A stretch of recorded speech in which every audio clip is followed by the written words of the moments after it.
Last class में हमने simple permanent tissues के बारे में स्टडी किया था और हमने देखा था उसका 3 टाइप, पैरेनकाइमा, कोलेनकाइमा और स्क्लेरेनकाइमा। इस वीडियो लेक्चर में हम लोग प्रोटेक्टिव टिश्यूज के बारे में स्टडी करेंगे। तो चलिए इस वीडियो लेक्चर को स्टार्ट करते हैं और जानते हैं प्रोटेक्टिव टिश्यूज के बारे में। जैसा कि इसके नाम से ही पता लग रहा है, जैसा कि आप लोग ये भी जानते हो कि प्रोटेक्टिव का मतलब होता है सुरक्षा करने वाला। तो ये ऐसे टिश्यूज होते हैं जो कि प्लांट के बॉडी में जो है सुरक्षा की दृष्टि से होते हैं, यानी कि प्रोटेक्शन का काम करते हैं। तो अब बात करते हैं इसके टाइप्स के बारे में। तो देखो इसका जो है 2 मेन टाइप होता है, एक है एपिडर्मिस और दूसरा है कॉर्क। अब बात करते हैं ये दोनों क्या क्या होते हैं, उसको जो है हम लोग सबसे पहले बात करते हैं एपिडर्मिस और उसके बाद हम लोग देखेंगे कॉर्क के बारे में। तो देखो एपिडर्मिस का डेफिनेशन देखते हैं।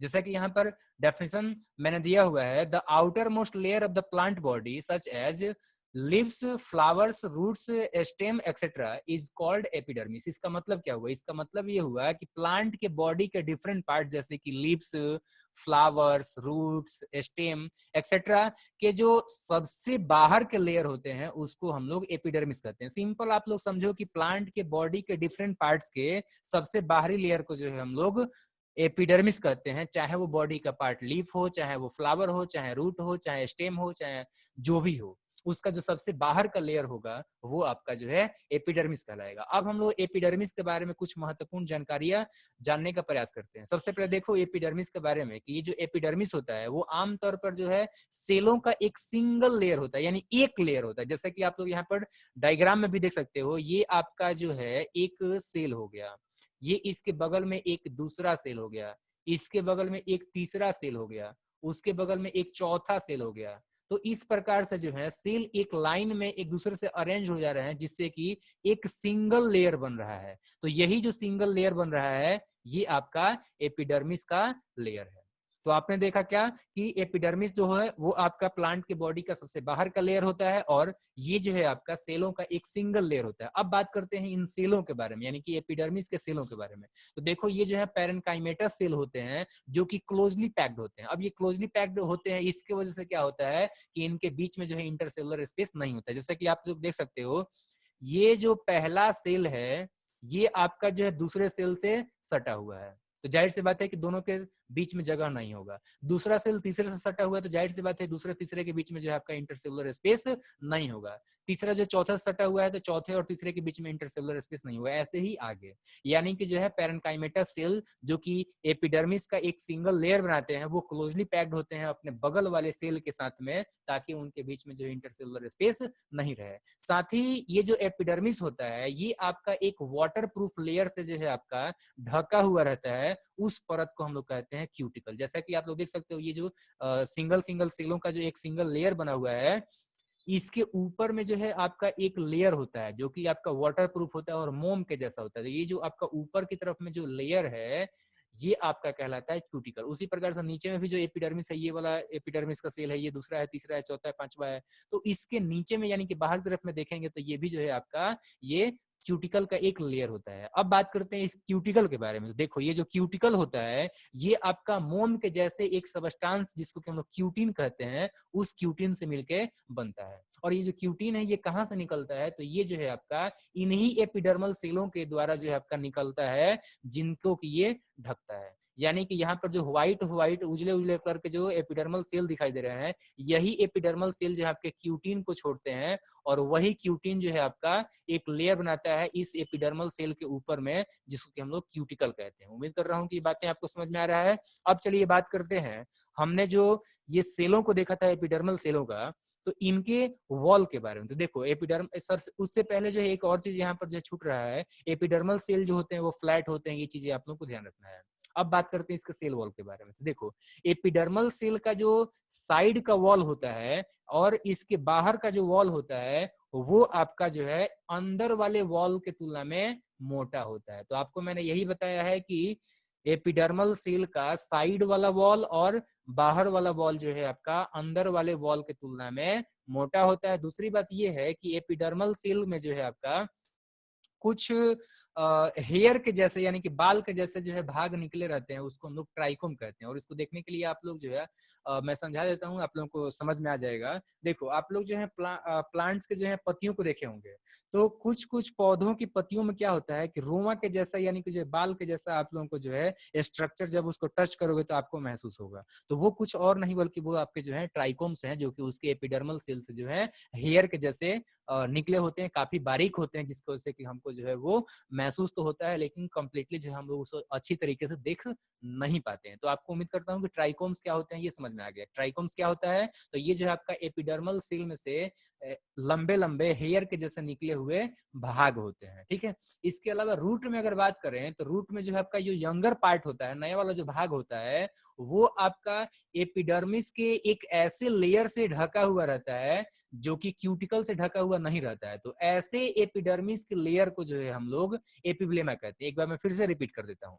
मैंने आप सभी को बताया है कि जड़ों में अगर देखा जाए तो उनका जो यंगर पार्ट होता है, नया वाला जो भाग होता है, वो एपिडर्मिस के एक लेयर से ढका रहता है। और ये जो एपिडर्मिस होता है, इसके ऊपर कोई क्यूटिकल का परत जो है आपका नहीं रहता है। तो ऐसे एपिडर्मिस का लेयर जिसके ऊपर क्यूटिकल का परत नहीं है, ये आपका जो है एपिब्लेमा के नाम से जाना जाता है। तो उम्मीद करता हूँ एपिब्लेमा भी समझ में आ गया। अब देखो कुछ एपिब्लेमा के जो सेल होते हैं उनमें से क्या होता है कि ट्यूब्यूलर आउटग्रोथ निकलता है, यानी कि जो है ट्यूब के जैसा, हेयर के जैसा जो है आपका एक बाहर की तरफ में आउटग्रोथ निकलता है, उसी को हम लोग बोलते हैं रूट हेयर। जैसा कि मैं आप लोगों को जो है इस डायग्राम में समझाता हूँ। जैसे कि देखो अभी आपने देखा था ये एक आपका जो है पत्ते का हिस्सा हो गया, ठीक है। ये वाला जो ए वाला, मतलब मान लो कि ये आपका ए वाला डायग्राम है और ये आपका बी वाला डायग्राम है। तो ए वाले में अगर देखेंगे तो ये पत्ते का है, ठीक है, जिसमें कि आपका नीचे में एक आपका जो है एपिडर्मल सेल है, ऊपर में एपिडर्मल सेल है, और दोनों ही एपिडर्मल सेल के बाहर की तरफ में जो है आपका क्यूटिकल का परत है, ठीक है। इसके मतलब कि अपोजिट साइड में अगर इस रूट वाले हिस्से में हम लोग देखें तो इस रूट वाले में देखो सबसे बाहर की तरफ में ये जो आपका सेल दिखाई दे रहा है, ये आपका जो है एपिडर्मल सेल है, ये भी एपिडर्मल सेल है, ये भी एपिडर्मल सेल है। तो यहाँ पर ये जो आपका एक और एपिडर्मल सेल है, इस एपिडर्मल सेल में क्या हुआ है कि एक ट्यूब के जैसा जो है आपका बाहर की तरफ में आउटग्रोथ निकला हुआ है। तो इसी ट्यूब के जैसा बाहर की तरफ में हेयर के जैसे जो है निकले हुए आउटग्रोथ को हम लोग एपिडर्मल हेयर कहते हैं, या फिर जो है रूट हेयर कहते हैं, जो कि मिनरल्स और वाटर के जो है एब्जॉर्प्शन में काफी महत्वपूर्ण भूमिका अदा करता है। अब चलिए हम लोग बात करते हैं आगे एपिडर्मिस के फंक्शंस के बारे में। तो इसका पहला काम हो जाएगा, चूंकि ये बॉडी के जो है बाहरी हिस्से में पाया जाता है, तो ये क्या करता है कि पौधों के जितने भी बाहरी हिस्से होते हैं उन सभी को इन्फेक्शन से और सूखने से बचाता है। चूंकि ये जो है आपका सबसे बाहर में होता है, तो ये अंदर की तरफ में जो है जो जर्म्स होते हैं उनको पहुंचने नहीं देता है, और साथ ही साथ जो है आपका ये पानी के लॉस को रोकता है, पानी को जो है बाहर निकलने नहीं देता है, जिसकी वजह से क्या होता है कि पानी जब अंदर रहेगा तो वो सूखेगा नहीं, ठीक है। तो इस तरीके से ये डेजिकेशन यानी कि सूखने से और साथ साथ इन्फेक्शन से भी प्रोटेक्ट करता है प्लांट्स के डिफरेंट डिफरेंट पार्ट्स को। जिसका दूसरा काम पे आते हैं, तो देखो जो बहुत ही सूखे हैबिटेट में प्लांट्स पाए जाते हैं, उनके बॉडी में जो एपिडर्मिस होता है वो काफी चौड़ा यानी कि जो है थिकर यानी कि मोटा होता है। तो ये जब मोटा होगा एपिडर्मिस, तो ये क्या करेगा कि उस पौधे के शरीर में से पानी को जो है निकलने नहीं देगा, यानी कि वाटर के लॉस को जो है होने नहीं देगा। और इस तरीके से जो है आपका जो जेरोफाइट होते हैं जो कि आपके ड्राई हैबिटेट में उगते हैं, तो उनके बॉडी में जो एपिडर्मिस होता है वो मोटा होता है, जो कि वाटर के लॉस को जो है आपका रोकता है। तीसरा इसका काम हो जाता है कि ये जो आपका एपिडर्मिस होता है ये क्या करता है कि प्लांट के बॉडी डिफरेंट डिफरेंट जो एरियल बॉडी पार्ट्स होते हैं उनके बाहरी सतह पर जो है आपका एक मोम के जैसा वाटर प्रूफ यानी कि वाटर रेजिस्टेंस आपका जो है सबस्टांस छोड़ता है, जो कि आपका एक वाटर प्रूफ लेयर बना देता है बॉडी के एरियल आउटर पार्ट्स में सरफेस पर, जो कि उस पौधे के उस हिस्से को जो है आपका वाटर लॉस से बचाता है। इसके अलावा मैकेनिकल इंजरी यानी कि चोट लगने से बचाता है, और साथ ही साथ पाइथोजेंस उसमें इन्वेज ना कर सके यानी कि जो उसमें प्रवेश ना कर सके, इससे भी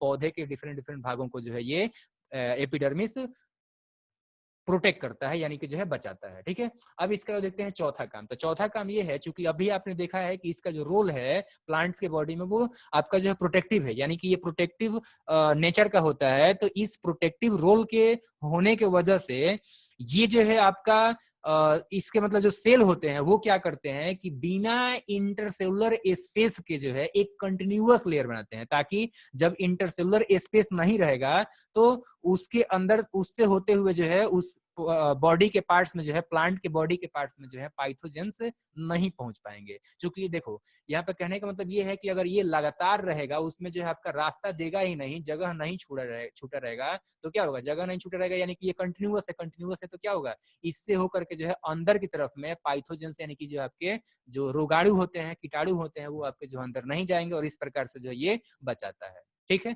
तो अब आपको समझ में आ गया होगा कि ये जो आपका एपिडर्मिस का जो सेल होता है, लेयर होता है, ये आपका कंटिन्यूअस क्यों होता है और बिना इंटरसेलुलर स्पेस वाला क्यों होता है, ये आपको अब समझ में आ गया है। क्योंकि जो है इसको प्रोटेक्शन करना होता है, बचाना होता है पाइथोजन से। अब बात करते हैं पांचवा काम एपिडर्मिस का। तो पांचवा काम है कि इसमें से जो रूट हेयर निकले होते हैं वो क्या करते हैं कि जमीन में से यानी कि जो सॉइल में से मिनरल्स और वाटर को जो है एब्जॉर्ब करते हैं, ताकि जो है प्लांट से उसका यूज करके अपना खाना बनाए, अपने बॉडी के डिफरेंट डिफरेंट भागों में जो है अलग अलग प्रकार के लाइफ प्रोसेस को कर सके। ठीक है, इसके बाद बात करते हैं हम लोग छठा काम। तो छठा काम ये है कि इसमें से जो ट्राइकोम्स निकलते हैं, हेयर लाइक लॉन्ग स्ट्रक्चर्स, वो सब क्या करते हैं कि एब्जॉर्प्टिव सरफेस एरिया को जो है बढ़ा देते हैं, जिससे कि ज्यादा मात्रा में एब्जॉर्प्शन का काम हो सके। तो ये इसका छठा काम था। सातवां काम, जैसा कि मैंने पहले भी बताया था कि जो डेजर्ट प्लांट होते हैं, यानी कि जो जीरोफाइट्स होते हैं, उनमें जो एपिडर्मिस होता है वो आप उसके उसमें क्या होता है कि उसके ऊपर जो है आपका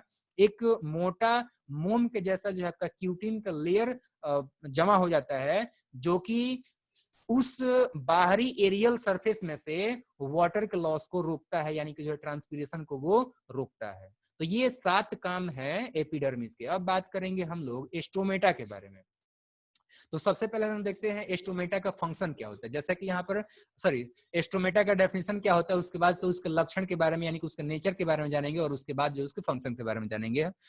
तो यहाँ पर मैंने आपको डेफिनेशन यहाँ पे दिया हुआ है, the epidermis of a leaf is interrupted at some places due to the presence of a small pores which are known as stomata. तो यहाँ पर मैंने यही कहा है कि पौधे के खास करके जो पत्तियां होती है, हालांकि दूसरे भी जो हरे भाग होते हैं वहां पर भी होता है, खास करके जो पौधों का पत्तियां होती हैं, तो उनके जो एपिडर्मिस होते हैं वो कुछ जगहों पर इंटरप्टेड होते हैं, क्योंकि उसमें जो छोटे छोटे पोर होते हैं, तो उन्हीं सभी पोरों को हम लोग एस्टोमेटा कहते हैं। अब जानते हैं एस्टोमेटा के कुछ नेचर के बारे में, कुछ विशेषताओं के बारे में। तो देखो, प्रत्येक जो एस्टोमा होता है, एस्टोमेटा का जो है आपका सिंगुलर एस्टोमा होता है, तो प्रत्येक जो एस्टोमेटा होता है यानी कि एस्टोमा होता है, वो आपका 2 किडनी के शेप के एपिडर्मल सेल से घिरा होता है, या फिर कह सकते हैं किडनी के बजाय हम लोग बीन शेप्ड। तो हम लोग ऐसे भी कह सकते हैं कि प्रत्येक एस्टोमा जो है वो 2 ठो किडनी या फिर बीन यानी कि सेम के शेप का जो है एपिडर्मल सेल से बाउंडेड होता है, घिरा होता है, और उन दोनों ही बीन शेप या फिर किडनी शेप्ड एपिडर्मल सेल को हम लोग गार्ड सेल कहते हैं। ठीक है, तो ये ध्यान रखना। अब बात करते हैं इन गार्ड सेलों के बारे में। तो देखो, ये जो प्रत्येक गार्ड सेल होते हैं, अगर इनका डेफिनेशन बताया जाएगा तो हम लोग बता सकते हैं कि ये प्रत्येक जो गार्ड सेल होते हैं वो एक मॉडिफाइड एपिडर्मल सेल होते हैं, जिसमें कि एक विशेष न्यूक्लियस होता है और साथ साथ जो उसमें साइटोप्लाज्म और प्लास्टिड भी पाए जाते हैं। तो ये उसका डेफिनेशन हम लोग बता सकते हैं। अब बात करते हैं गार्ड सेल के सेल वॉल के बारे में। देखो, गार्ड सेल का जो सेल वॉल होता है वो आपका जो है डिफरेंशियली थिकेंड होता है, यानी कि जो आपका वो उसके मोटाई में जो है अंतर पाया जाता है। ठीक है, अब बात करते हैं इसके इनर और आउटर वॉल के बारे में। तो देखो, प्रत्येक जो गार्ड सेल होता है उसका जो इनर वॉल होता है, जो कि एस्टोमा की तरफ में ये जो छिद्र होता है, जो आपका जो है खाली जगह होता है, उधर की तरफ में जो फेस किए हुए सेल का वॉल होता है, वो आपका जो है कॉनकेव शेप का होता है, यानी कि धंसा हुआ होता है अंदर की तरफ में, और किनारे पर जो है आपका निकला हुआ होता है। दूसरा कि ये मोटा होता है और सख्त होता है, यानी कि रिजिड होता है।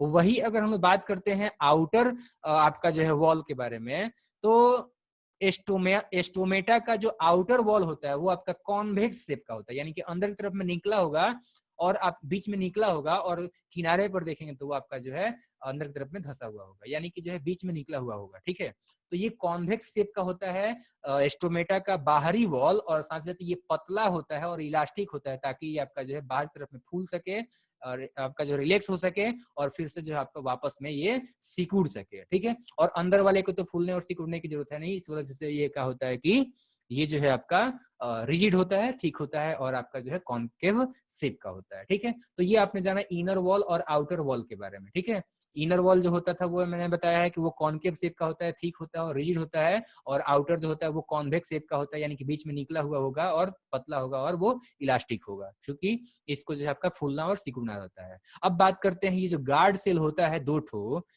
यानी कि एक पेयर होता है इनका, तो ये जो है आपके बहुत सारे एपिडर्मल सेलों से जो आपका घिरा होता है, तो उन सभी एपिडर्मल सेलों को जो हम लोग सब्सिडरी सेल कहते हैं। चलिए आइए यहाँ पे मैं बताता हूँ। सबसे पहले देखो, ये जो है पत्ते का आपका एक छोटा सा हिस्सा हो गया, ये आपका एक पत्ता हो गया। इस पत्ते के छोटे से हिस्सा को जो है जब हम लोग जूम करके देखते हैं, यानी जूम इन करके देखते हैं, तो हमको जो है कुछ इस प्रकार से स्ट्रक्चर दिखाई देगा। इसको और अगर जूम करके देखें तो ये जो आपका स्ट्रक्चर कुछ इस प्रकार से दिखाई देगा, जिसमें कि हम लोग को जो है यहाँ पर जो व्हाइट व्हाइट दिख रहा है, यानी कि जिसको मैं कलर कर दे रहा हूँ, ये आपका जो है खाली जगह दिखा, यहाँ पे कुछ नहीं होगा, ठीक है। तो ये जो कुछ नहीं है, यानी कि इंटरप्टेड है, एपिडर्मिस का जो है आपका ये जो लेयर है ये इंटरप्टेड है, यहाँ पर खाली जगह है जिसके के अंदर में पोर है, तो इसी पोर को हम लोग बोलते हैं एस्ट्रोमेटा, ठीक है। ये जो एस्ट्रोमेटा है, इसके दोनों तरफ में दो ठो बीन शेप या फिर जो किडनी के शेप के ये जो आपके स्ट्रक्चर दिखाई दे रहे हैं, इनको हम लोग कहते हैं आपका जो है गार्ड सेल। तो ये गार्ड सेल हो गया, ठीक है। अब देखो ये जो गार्ड सेल है, इसमें आपका साइटोप्लाज्म भी होगा, इसमें आपका क्लोरोप्लास्ट भी होगा और इसमें न्यूक्लियस भी होगा। अब देखो इसका जो इनर वाला ये जो सेल वॉल है, ये सेल वॉल आपका जो है पतला होता है, सॉरी ये जो है आपका इनर वाला जो है ये आपका मोटा होता है, सॉरी मैंने गलती से पतला बोल दिया था, ये आपका जो है ये मोटा होता है, ठीक है। ये ध्यान रखना है कि ये मोटा होता है। और देखो ये बीच में जो है आपका धसा हुआ है और किनारे पर जो है ये धसा हुआ नहीं है, तो बीच में धसा है, यानी कि ये कॉनकेव शेप का हो गया, ठीक है। ये कॉनकेव शेप का हो गया, मोटा हो गया, और साथ साथ ये रिजिड होता है, यानी कि कड़ा होता है, ठीक है। दूसरी बात करते हैं, इसका जो बाहर का जो वॉल है ये आपका पतला होता है और इलास्टिक होता है, और साथ साथ ये आपका ये कॉन्वेक्स शेप का होता है। कॉन्वेक्स शेप मतलब होता है ये आपका जो है निकला हुआ, बीच का जो हिस्सा हो वो निकला हुआ हो, धसा हुआ नहीं हो। तो ये इसका वॉल का शेप हो गया। दूसरी बात ये है कि ये जो एपिडर्मल सेल है दो ठो, यानी कि एक पेयर है इनका, इनके चारों तरफ में ये जो आपको सेल दिखाई दे रहा है ये भी आपके एपिडर्मल सेल ही है। तो ये जो आपके साइड में जो एपिडर्मल सेल है, यानी कि इन गार्ड सेल के चारों तरफ में ये जो सेल दिखाई दे रहे हैं, इनको हम लोग कहते हैं सब्सिडरी सेल, यानी कि ये सहायक कोशिकाएं हैं, ठीक है। चलिए, तो आपने यहाँ पर देखा है एस्ट्रोमेटा के बारे में, इसके स्ट्रक्चर के बारे में स्टडी किया। अब बात करते हैं हम लोग एस्ट्रोमेटा का फंक्शन क्या होता है। तो पहला इसका फंक्शन हो जाएगा कि फोटोसिंथेसिस और रेस्पिरेशन नाम का जो प्रोसेस होता है पौधों में, उसके दौरान में ये एस्ट्रोमेटा क्या करते हैं कि एटमॉस्फेयर से जो है गैसों का आदान प्रदान करते हैं, विनिमय करते हैं, एक्सचेंज करते हैं, यानी कि जो है जो कार्बन डाइऑक्साइड है, ऑक्सीजन है, इसका जो है ये आदान प्रदान करते हैं एस्ट्रोमेटा एटमॉस्फेयर के साथ है, वातावरण के साथ में। तो इसका पहला काम हो गया गैसों का आदान प्रदान फोटोसिंथेसिस और रेस्पिरेशन के दौरान। और दूसरा काम हो जाता है इसका ट्रांसपिरेशन करना, यानी कि ट्रांसपिरेशन नाम का जो प्रक्रिया होता है, ये जो वाटर लॉस होता है ड्यू टू द सन, यानी कि सनलाइट, तो ये आपका जो है आपका एस्ट्रोमेटा के जरिए ही होता है। तो एस्ट्रोमेटा का ये दो मेन काम हो गया, ट्रांसपिरेशन यानी कि वाटर का आपका जो है सिक्रेशन कर सकते हैं, यानी कि रिलीज कर सकते हैं, रिलीज कह सकते हैं हम लोग, और दूसरा है आपका गैसों का एक्सचेंज। तो ये दो मेन काम होता है एस्ट्रोमेटा का। उम्मीद कर रहा हूँ कि एस्ट्रोमेटा आप लोगों को जो बेहतर तरीके से मैं समझा पाया। अब चलिए हम लोग आगे बात करते हैं एक एक्टिविटी के बारे में। तो ये जो एक्टिविटी है ये आपका जो है रियो प्लांट्स के अंदर में हम लोग एपिडर्मल सेल और गार्ड सेल को देखने के लिए करेंगे, ठीक है। तो देखो इसका तरीका क्या है, इसका प्रोसीडर क्या है। तो इसका प्रोसीडर यही है कि रियो का पत्ते का एक रियो का जो हम लोग क्या करेंगे कि एक ताजा पत्ता तोड़ लेंगे, तोड़ने के बाद से इसको स्ट्रेच करेंगे और फिर प्रेशर लगा करके उसको तोड़ने का प्रयास करेंगे। जब उसको तोड़ रहे होंगे तो उसको हम लोग क्या करेंगे कि धीरे धीरे से उसको जो है स्ट्रेच करके रखेंगे, ताकि उसका जो है कुछ पिल्स या फिर स्किन जो है आपका वो कट करने पर बाहर प्रोजेक्ट हो जाए।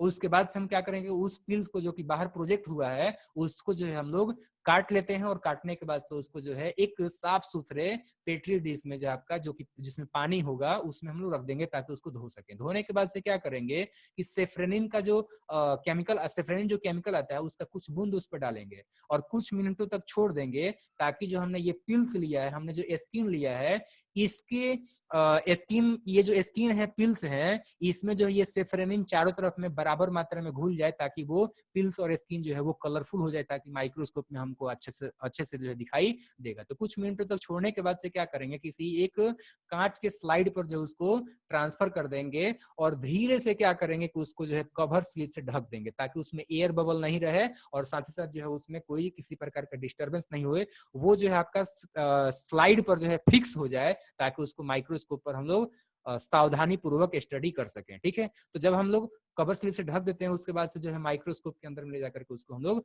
देखते हैं। ठीक है, तो अब चलिए देखते हैं कि हम लोग वहां पर क्या क्या चीजें देखने को हमें मिलता है। तो जब हम उसको ऑब्जर्व करेंगे तो पहली तो वो जो सेक्शन है वो हमको सर्कुलर आउटलाइन में जो है दिखाई देगा। दूसरी बात ये है कि उसमें जो है आपका सेलों का एक सिंगल लेयर दिखाई देगा, एक लौता लेयर दिखाई देगा। ठीक है, और इसके अलावा जो है जहां तहां उसमें जो है छोटे छोटे पोर दिखाई देंगे।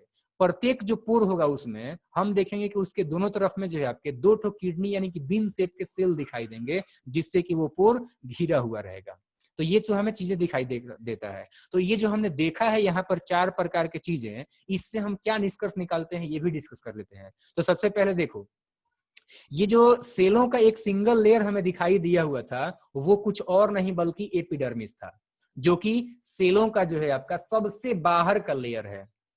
दूसरा कि उसमें जहां तहां हम लोगों को जो छोटे छोटे पोर दिखाई दिए थे एपिडर्मिस के ऊपर या फिर एपिडर्मिस के बीचों बीच में जो है, तो वो आपका एस्ट्रोमेटा था। एपिडर्मिस पर जहां तहां हमको छोटे छोटे जो पोर दिखाई दिए थे वो एस्ट्रोमेटा था।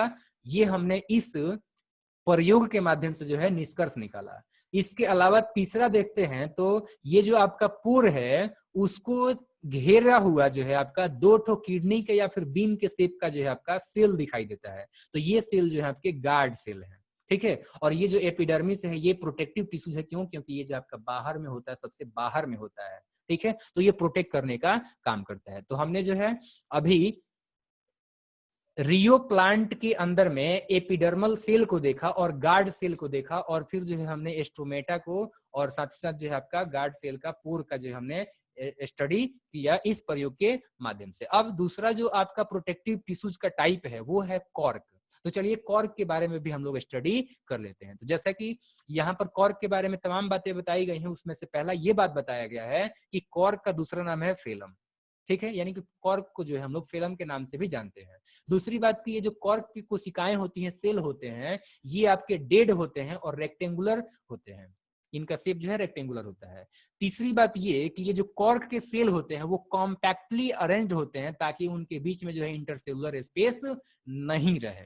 ठीक है, अब इसके अलावा अगर बात करेंगे तो इनका जो ये जो सेल है इनमें जो है आपका सुबेरिन नाम का एक केमिकल पाया जाता है जो कि इन कोशिकाओं के सेल वॉल में पाया जाता है। ये जो सेल वॉल के अंदर में सुबेरिन नाम का जो केमिकल पाया जाता है ये इन सेलों को इस तरीके से बना देता है ताकि इनसे होकर के वाटर और गैसेज जो है वो परमिएबल नहीं हो, यानी कि उससे होकर के वो पास नहीं कर सके।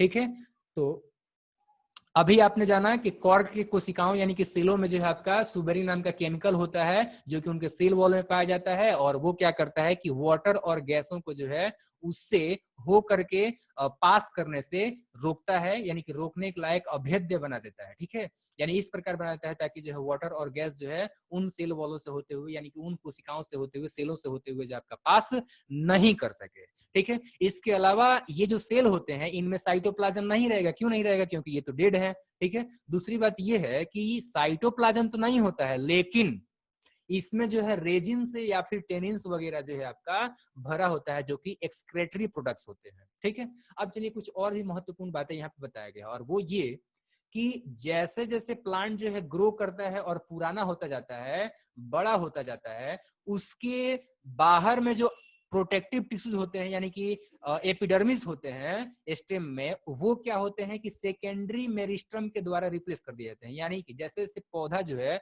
वो बड़ा होता है और पुराना होता है, उसका जो सबसे बाहर का प्रोटेक्टिव टिश्यूज एपिडर्मिस होता है स्टेम में, वो आपका खत्म हो जाता है और उसके जगह पर जो है आपका सेकेंडरी मेरिस्टम धीरे धीरे जो है आपका वहां पर जो है आपका रिप्लेस करके वहां पर दिखाई देने लगता है। इन सभी सेकेंडरी मेरिस्टम को हम लोग फेलोजेन बोलते हैं या फिर कॉर्क कैम्बियम बोलते हैं। ठीक है, तो देखो ये जो बाहर की तरफ में सेल हैं ये जो है आपके बहुत सारे लेयर में पाए जाते हैं जिनको कि हम लोग कॉर्क, मोटे कॉर्क या फिर बार के रूप में जो है काट करके हम लोग बाहर निकाल भी सकते हैं। ठीक है, तो ये चीजें हैं, आप लोगों को ध्यान रखना है कि ये कॉर्क या फिर बार कैसे बना। मैंने अभी बताया कि शुरू में देखेंगे तो क्या रहेगा, बाहर में प्रोटेक्टिव टिश्यू यानी कि एपिडर्मिस रहेगा स्टेम में, जो कि धीरे धीरे रिप्लेस कर दिया जाएगा सेकेंडरी मेरिस्टम के द्वारा, फेलोजेंस के द्वारा यानी कि कॉर्क कैम्बियम के द्वारा।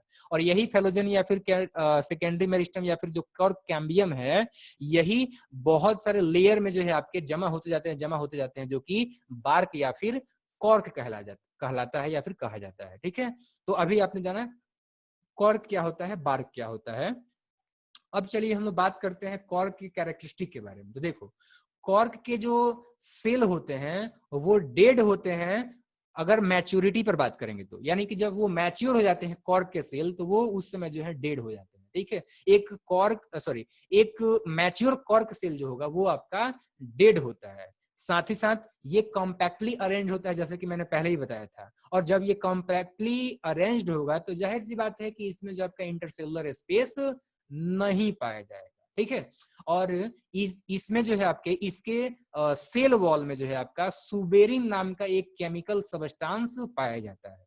ठीक है, जो क्या करता है, जो कि आपको इन सभी कोशिकाओं को यानी इन सभी कॉर्क सेलों को इस प्रकार से बना देता है ताकि इनसे होकर के जो है आपका वाटर या फिर गैसेज जो है आपके पास नहीं हो सके। इसके अलावा जो है इनका बहुत सारा लेयर पाया जाता है। तो ये इनके जो है कुछ कैरेक्टरिस्टिक है। अब आप बात करते हैं हम लोग कॉर्क के फंक्शंस के बारे में। तो पहला इसका फंक्शन होता है कि ये जो है पौधों को सूखने से बचाता है, इन्फेक्शन से बचाता है, और साथ ही साथ मैकेनिकल इंजरी यानी कि चोट लगने से बचाता है। क्यों? क्योंकि ये जो है आपका डेड होता है और साथ साथ जो है आपका ये बाहर की तरफ में होता है पौधों में। ठीक है, जैसे जैसे पौधे बड़े होते हैं वैसे वैसे जो है आपका कॉर्क का जो लेयर है वो और ज्यादा मोटा हमें देखने को मिलेगा। ठीक है, तो ये जो है आपका सूखने से, इन्फेक्शन से और मैकेनिकल इंजरी यानी कि चोट लगने से जो है पौधों को बचाता है। कौन? तो कॉर्क। ठीक है, दूसरा बात करते हैं। तो कॉर्क का दूसरा काम ये है कि इसका जो प्रॉपर्टी होता है वो इंसुलेटिंग होता है।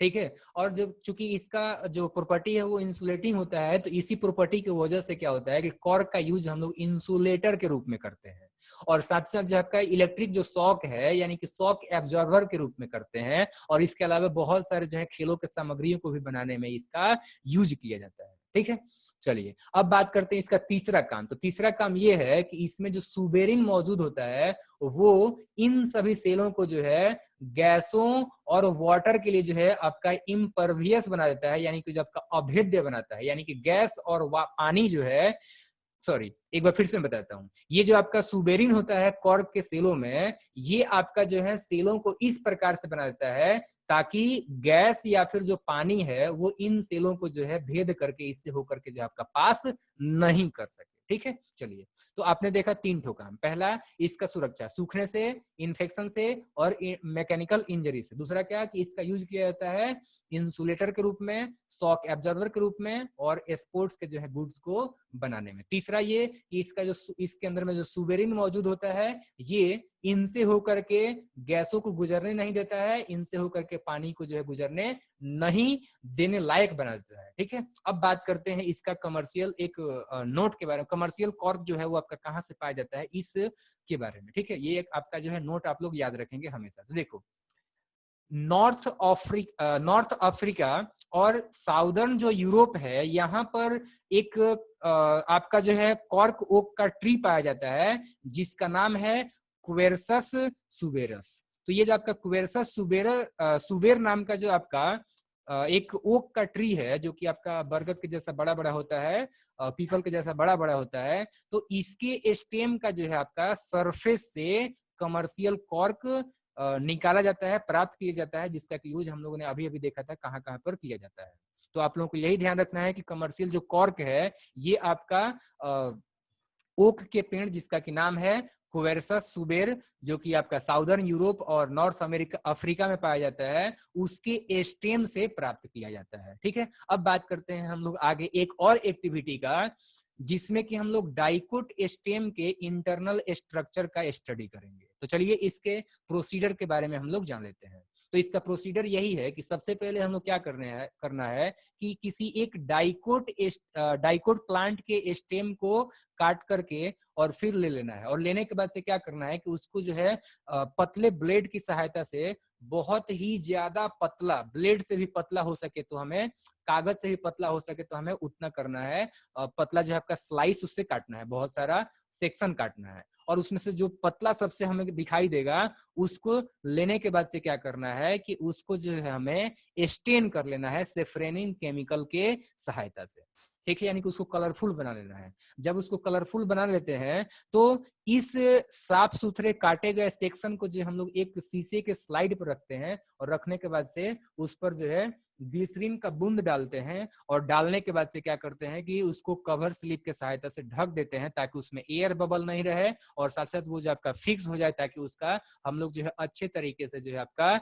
माइक्रोस्कोप की सहायता से स्टडी कर सकेंगे, ऑब्जर्व कर सकेंगे, देख सकेंगे, ठीक है। तो ये हमारा जो है ये प्रयोग के लिए जो स्लाइड तैयार करना था वो स्लाइड हमने तैयार कर लिया। अब हमें क्या करना है, तो हमें देखना है और उसका जो स्टडी करना है उसमें क्या विचित्र बात हमको देखने को मिलता है। तो हम अब उसमें क्या ऑब्जर्व करें ये भी आपको हिंट कर दिया जा रहा है। सबसे पहले आप क्या करेंगे, उसमें देखेंगे सेलों के टाइप्स, विभिन्न प्रकार के जो सेल दिखाई दे रहे होंगे उसको हमें देखना है और उसके अरेंजमेंट को देखना है, ठीक है। अब उस अरेंजमेंट को और सेलों के विभिन्न प्रकार के जो दिखाई दे रहे हैं टाइप्स, उनका जो है हमें स्टेम का जो हमारे लेबोरेटरी में परमानेंट स्लाइड है, सॉरी स्टेम के ट्रांसवर्स सेक्शन का जो आपका परमानेंट स्लाइड लेबोरेटरी में है उसके तुलना, उससे जो है आपका तुलना करना है, ठीक है। जो हम देख रहे हैं उसका तुलना करना है हमें स्टेम के, डाइकोट स्टेम के जो है आपका ट्रांसफर सेक्शन का परमानेंट जो स्लाइड हमारे लेबोरेटरी में है उसके साथ में जो हम देख रहे हैं उसका तुलना करना है, और जो भी हम लोग देख रहे हैं उसको नोट भी करते चलना है।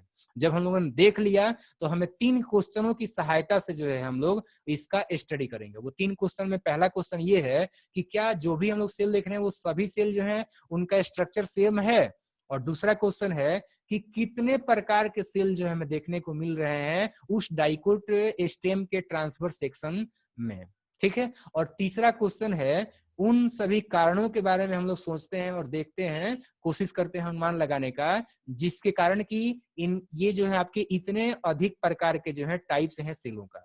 तो हम लोग देखेंगे कि वो कौन से कारण है जिसके वजह से जो है आपका सेलों का इतना प्रकार हमें देखने को मिल रहा है स्टेम के ट्रांसफर सेक्शन के स्लाइड में, ठीक है। चलिए तो अब हम लोग देखते हैं जो हमने देखा हुआ है को, तो वहां पर जो हम लोग क्या देखते हैं। तो सबसे पहले जो हमने क्वेश्चन किया था कि क्या सभी प्रकार के जो सेल है वो उनका स्ट्रक्चर जो है सिमिलर है, तो हम यहाँ पर देखेंगे कि जी नहीं, उनका जो स्ट्रक्चर है वो सेम नहीं है। दूसरा क्वेश्चन हमने बोला था कि कितने प्रकार के सेल जो है हमें स्टेम के ट्रांसफर सेक्शन में हमें देखने को मिल रहे हैं, तो हम देखेंगे कि हमको जो है 7 प्रकार के 7 सेलों का जो है अलग अलग प्रकार देखने को हमें मिल रहा है स्टेम के ट्रांसवर्स सेक्शन में।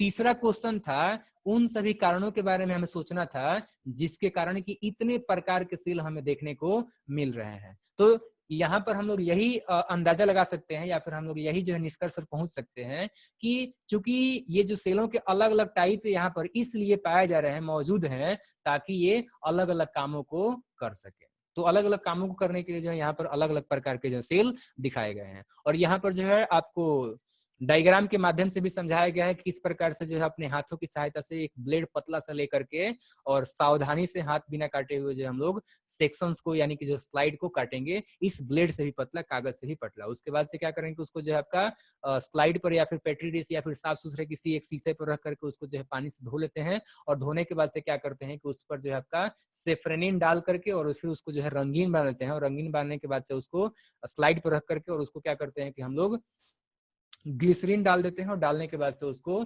कवर स्लिप से ढक देते हैं, ताकि कवर स्लिप से यहाँ पर देख सकते हो यहाँ पर ढका जा रहा है ताकि जो है ये फिक्स हो जाए, इसमें एयर बबल नहीं रहे, और जब हम उसको माइक्रोस्कोप की सहायता से देखें तो कुछ हमें डिस्टरबेंस ना हो, बल्कि हम उसको अच्छे तरीके से देख करके स्टडी कर सके। तो ये आपका जो है मेथड था स्लाइड को प्रिपेयर करने का, और साथ साथ जो आपका सेक्शन यानी कि जो है स्लाइड को जो आपका स्लाइस है उसको कट करने का, ठीक है। तो जो हमने ऑब्जर्व किया, देखा था यहाँ पर, तो कि आपके जो है सभी एक प्रकार के स्ट्रक्चर वाले सेल नहीं है, 7 प्रकार के सेल हैं, और इनका जो है आपका अलग अलग काम को करने की वजह से जो अलग अलग प्रकार के यहाँ पर सेल पाए जा रहे हैं। तो हमने निष्कर्ष यहाँ पर इस एक्टिविटी के माध्यम से क्या निकाला, हमने यही निष्कर्ष निकाला कि डाइकोट स्टेम के ट्रांसवर्स सेक्शन में जो है हमें 7 प्रकार के अलग अलग टिश्यूज दिखाई देते हैं। और वो 7 प्रकार के टिश्यूज कौन है तो वो भी मैं आपको बताता हूँ। वो है पहला एपिडर्मल सेल, दूसरा है कॉलन-काइमा, तीसरा है पैरेन्काइमा, चौथा है स्क्लेरेन्काइमा और पांचवा है